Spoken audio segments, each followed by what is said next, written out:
welcome to my channel. So what I have for you today is my experience on, moving to Korea. So some background information about myself. I'm 25 this year, Singaporean, born and raised in Singapore, and I've applied to Hankuk University of Foreign Studies, and for the division of Korean as a foreign language. Today is the 17th of July. The posting results came out on the 15th, 2 days ago.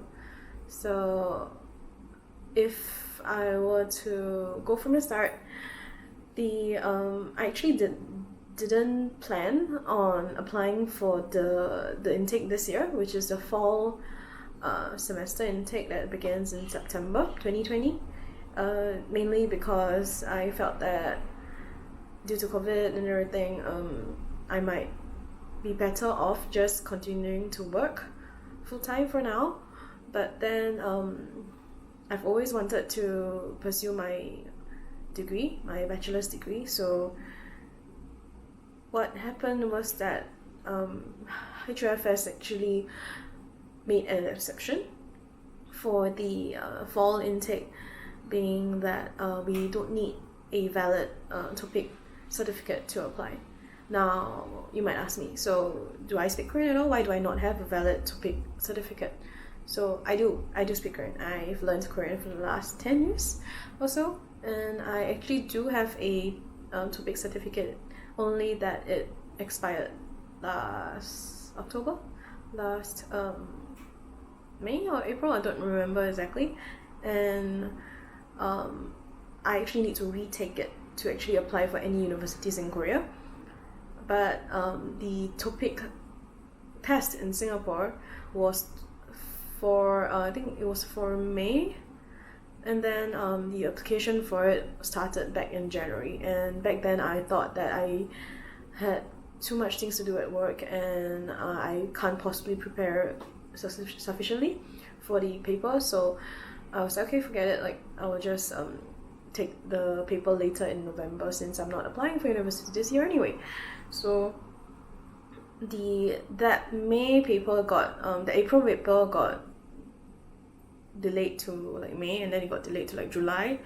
So I missed all the additional registrations that they opened up as well.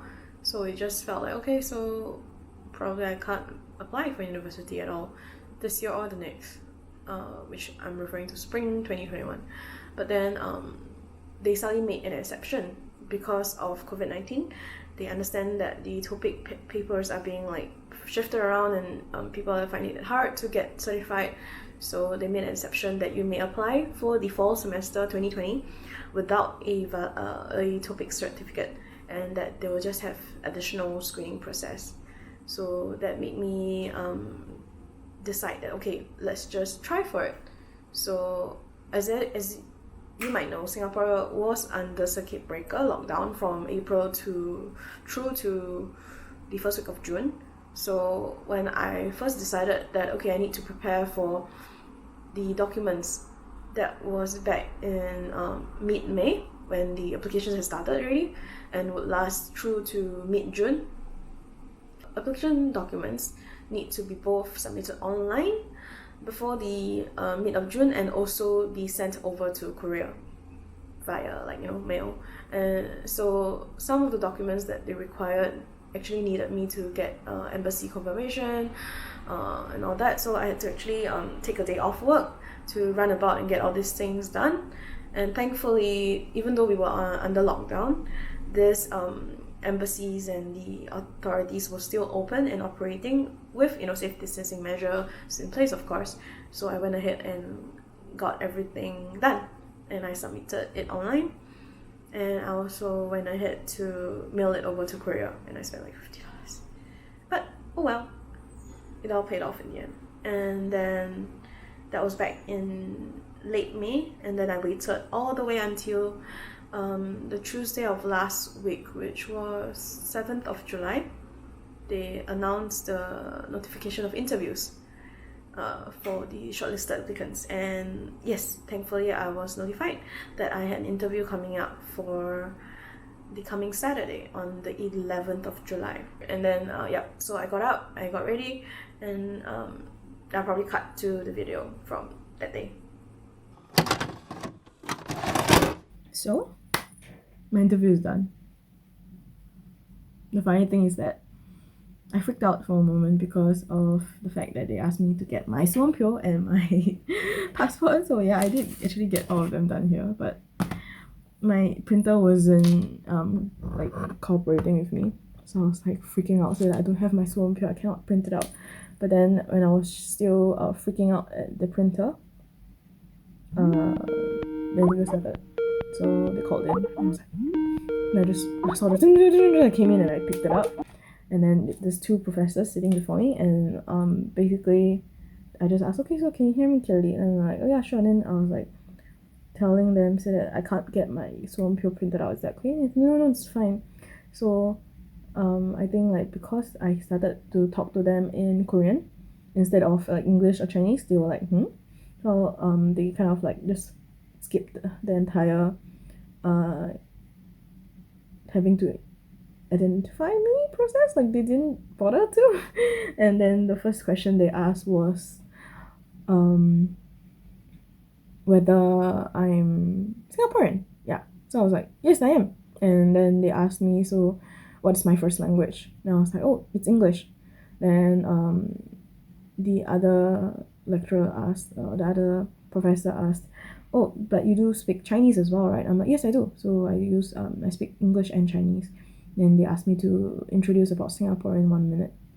So I kind of freaked out. But then the thing is that because the elections and the results, the polling was all that we were talking about the last entire night. So I went to talk about that. I went ahead and said, like, I think in other people's eyes, Singapore is a very clean place with very good politics and all that. 깨끗하고 경치 좋고. But then just yesterday we were having our 선거, which is elections in Korean, and that a lot of people were actually very looking forward to the results, and we were waiting for it all the way until 4 a.m. And that I feel that as time goes by, there's more and more people that are getting interested in politics and speaking up to ask for what they think is good for them. So I wanted to go on, and they were like, that's good, yeah, thank you. Then it just ended like that. I was just like, so fast. How long did that take? Let me check the Skype. 3 minutes. 3 minutes. Oh yeah, time to go back to sleep. So fast forward to 2 days back, I got the results, and yes, I made it. And yeah, I'm just very happy. I'm very, very, very grateful. And just earlier today, I also booked my flight ticket, and I don't have 3 weeks. I have about 3 weeks left in Singapore. I really hope that you guys could subscribe to my channel.